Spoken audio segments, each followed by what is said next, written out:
Bab 1240. Apa aku pernah takut pada siapa? Ruang buku ini terinspirasi dari Mileye. Dia sangat jelas bahwa situasi saat ini adalah jika dia tidak menyerahkan ruang buku, dia tidak hanya akan mati, tetapi semua orang di sekitarnya akan mati. Dia tidak ingin orang lain menyelamatkannya setiap saat, sendiri. Dan dia hanya bisa mengandalkan dirinya sendiri. Jika kamu tidak bisa mengalahkannya, maka bermainlah kotor. Ketika ruang buku terbang menuju Ordo, para master di lapangan tidak bisa segera tenang. Mereka bergegas menuju Ordo hampir tanpa berpikir. Sekarang tidak ada Mileye di benak mereka, hanya satu pikiran, yaitu jangan sampai Ordo mendapatkan ruang buku. Kuil kuno dan master lainnya juga bergegas mendekat. Ruang buku ini tidak boleh jatuh ke tangan Ordo, jika tidak, kuil kuno tidak akan kesulitan mendapatkannya kembali. Di tengah kerumunan, ketika Ordo melihat ruang buku bergegas ke arahnya, dia kaget. Pikiran pertama di benaknya adalah sesuatu akan terjadi. Dan ketika dia melihat semua orang bergegas ke arahnya, dia bahkan hampir tidak memikirkannya, dia hanya meraih ruang buku, berbalik dan lari. Escape kembali ke Ordo Suci. Inilah yang dia pikirkan sekarang. Karena itu adalah wilayahnya, dan akan aman di sana. Ordo bergerak sangat cepat, setelah meraih ruang buku, dia berbalik dan berlari sangat cepat, dalam sekejap dia sudah meninggalkan alam semesta 5 dimensi. Melihat pemandangan ini, kuil kuno dan master lainnya tidak peduli dengan apapun, dan langsung mengejarnya.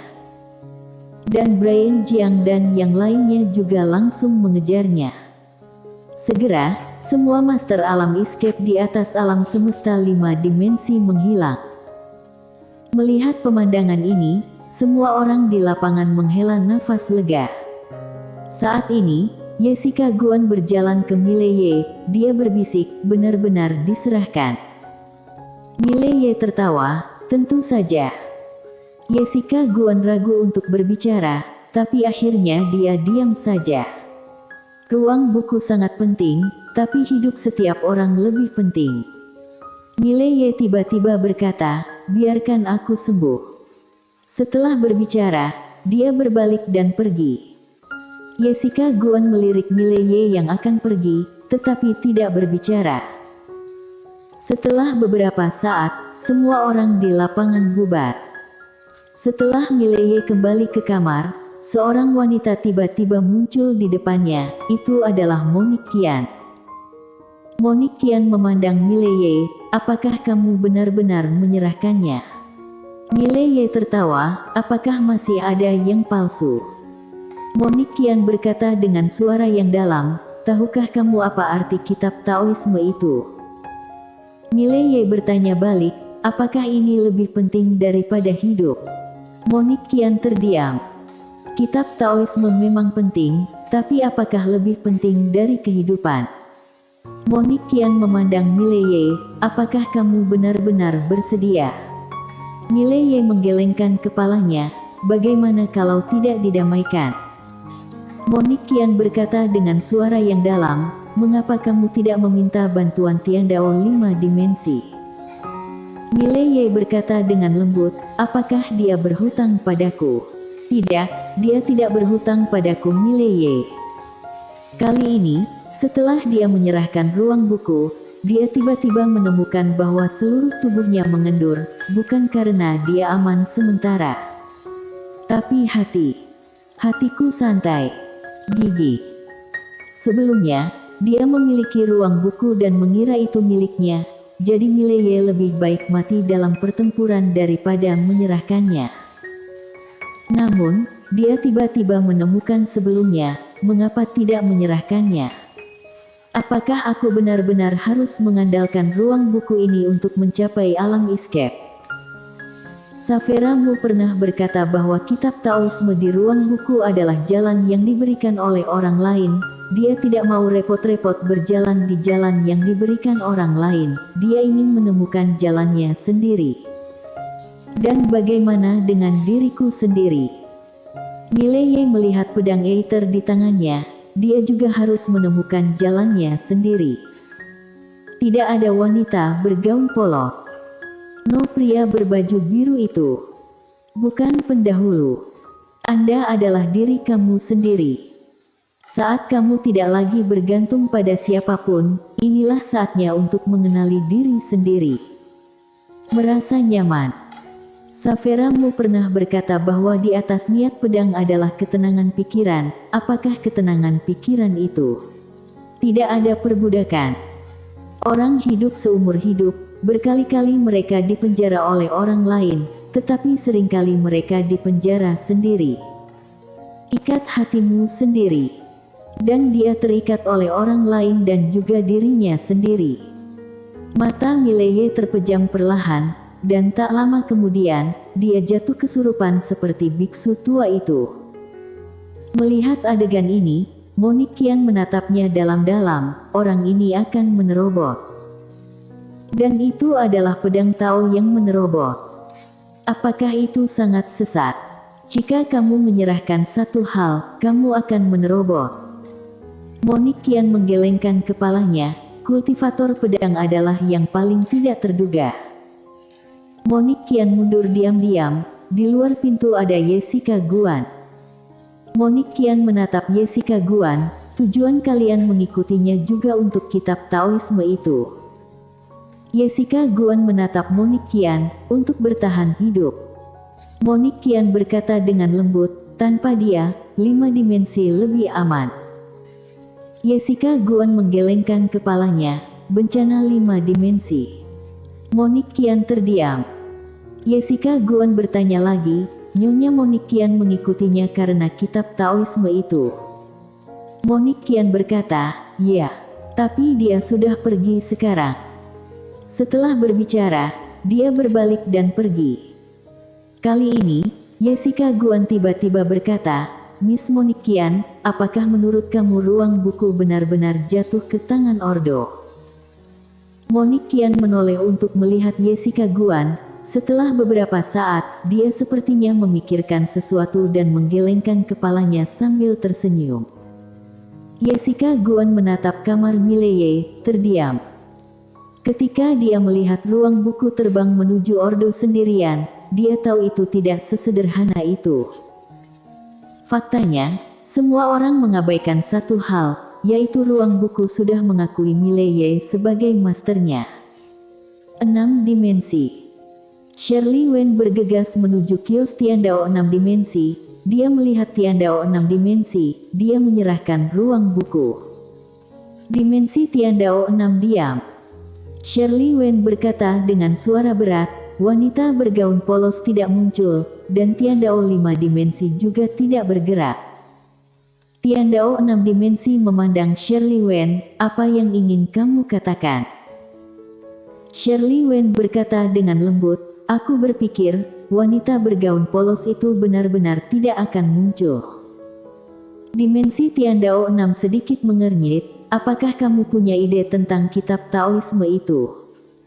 Shirley Wen mengangguk, ya. Tiandao 6 dimensi menghela nafas dengan suara rendah, keserakahan sering membunuh orang, Zhao Ruo, percayalah, maka kitab Taoisme adalah kentang panas, siapapun yang mengambilnya akan mati. Shirley Wen terdiam. Tiandao 6 dimensi berkata lagi, Ordo memenangkan kitab Taoisme, dia tidak akan memiliki akhir yang baik.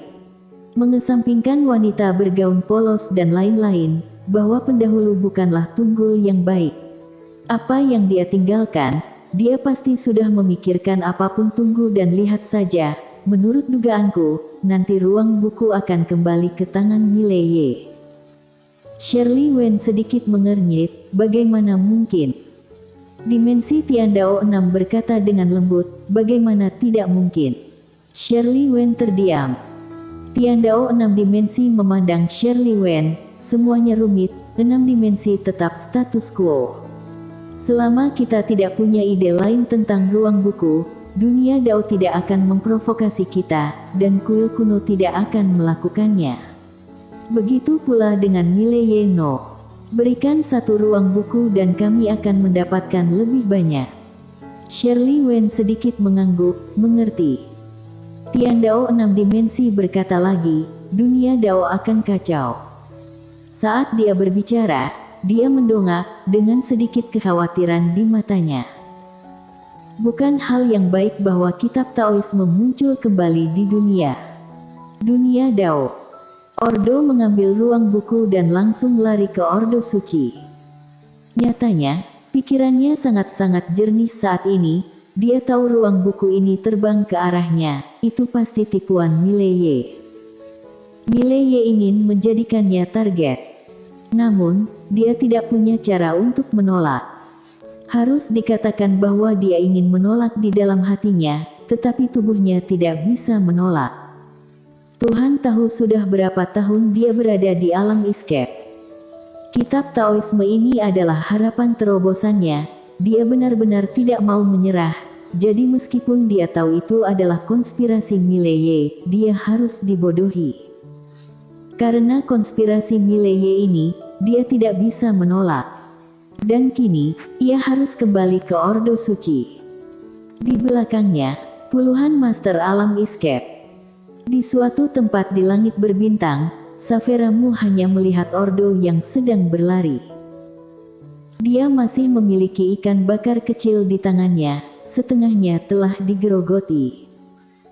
Saat ini, sebuah suara terdengar dari telinga Saphira Mu, dia menyerahkan ruang buku. Saphira Mu tersenyum dan berkata, untung. Suara itu bingung, apa maksudmu? Saphira Mu berkata dengan ringan, dia ingin menggunakan ruang buku untuk menghadapi bencana 5 dimensi sebelumnya, yang merupakan ide yang bodoh. Suara itu berkata, apakah bencana 5 dimensi menakutkan? Saphira Mu memutar matanya, bagaimana menurutmu? Suara itu berkata, namun, alam semesta 5 dimensi telah mengalami begitu banyak bencana 5 dimensi, alam semesta 5 dimensi masih memiliki begitu banyak jiwa. Saphira Mu menunjuk dirinya sendiri, tolong, ini karena aku. Suara itu. Saphira Mu mendesah dengan suara rendah, lihat, aku sangat kuat, tapi memblokir bencana 5 dimensi itu adalah penyakit, apalagi dia. Jika dia ingin menggunakan ruang buku itu untuk melawan bencana 5 dimensi, ide itu akan membunuhnya. Di sana ada 4 macam bencana di dunia. Yang pertama adalah bencana surga, yang kedua adalah bencana hati, dan yang ketiga adalah bencana manusia. Bencana 5 dimensi ini adalah bencana surgawi dan bencana hati. Setelah bencana hati, ada bencana manusia. Dia ingin menggunakan konfrontasi ruang buku itu tidak realistis. Suara itu berkata, bagaimana dengan ruang buku? Saphira Mu berkata sambil tersenyum, sebenarnya, manusia itu sendiri adalah kekayaan terbesar. Sayangnya, banyak orang tidak memanfaatkan potensi mereka sendiri, dan mereka semua berpikir untuk mengandalkan hal-hal eksternal. Ini sedikit menempatkan kereta di atas kuda. Saat dia mengatakan itu, dia melihat ke langit yang jauh dan berkata dengan lembut, manusia diberkati, terutama dalam hal kultivasi, mereka memiliki kelebihan dibandingkan banyak makhluk. Tentu saja, manusia juga sangat rakus, seperti Ordo ini. Suara itu berkata, apa maksudmu? Saphira Mu tertawa. Orang-orang di dunia Dao bodoh, mereka mengira setelah mencapai alam escape, tidak mungkin. Kitab Taoisme diperlukan untuk melanjutkan. Seperti yang diketahui semua orang, ide ini sendiri bodoh. Ini seperti, seseorang berjalan ke gunung besar, tidak ada jalan ke sana. Kemudian dia tidak pergi sendiri, mengira pasti ada cara baginya untuk pergi. Pemikiran seperti ini sangat bodoh, karena itu artinya dia terjebak sendiri. Karena tidak ada jalan di depan kamu, mengapa tidak membuat jalan sendiri? Pikiran dan gagasan mereka terjebak sendiri. Saat dia berbicara, dia menggelengkan kepalanya. Mileye dapat menyerahkan ruang buku ini, yang membuktikan bahwa dia telah keluar dari kesulitan ini. Suara itu berkata lagi, apa yang kamu rencanakan selanjutnya? Saferamu menggelengkan kepalanya. Jalan selanjutnya, dia berjalan sendiri. Setelah berbicara, dia berbalik dan pergi. Suara itu berkata, kamu sudah siap untuk menembak sebelumnya, kan? Saferamu tersenyum dan berkata, dia tidak membutuhkan bantuanku sekarang. Itu tidak benar, ada masalah lain yang harus diselesaikan untuknya. Setelah dia selesai berbicara, dia berbalik, dan dia sudah berada di depan penghalang alam semesta di dunia Dao. Dunia apakah yang berada di atas dunia Dao? Tidak ada yang tahu. Untuk saat ini, hanya wanita bergaun polos yang berhasil menembus pembatas alam semesta. Saferamu melihat penghalang alam semesta di depannya, dan berkata sambil tersenyum, namaku Saferamu, sebelum aku mati, kalian tidak boleh datang, oke? Setelah hening sejenak, sebuah suara terdengar dari kedalaman penghalang alam semesta, yang mulia sangat memikirkan saya. Saferamu menggelengkan kepalanya dan tersenyum, dia tiba-tiba membuka telapak tangannya, dan sebuah pedang muncul di tangannya. Dia ingin menghunus pedang, tetapi dengan cepat menggelengkan kepalanya lagi, kamu tidak layak untuk pedangku. Saat dia berbicara, dia menunjuk dan mengusap dengan ringan, dan penghalang alam semesta di depannya terbuka, dan saat berikutnya, dia bergegas masuk. 1/4 jam kemudian, Saferamu keluar, memegang 2 kepala berdarah di tangannya. Namun, dia menjadi sedikit pucat.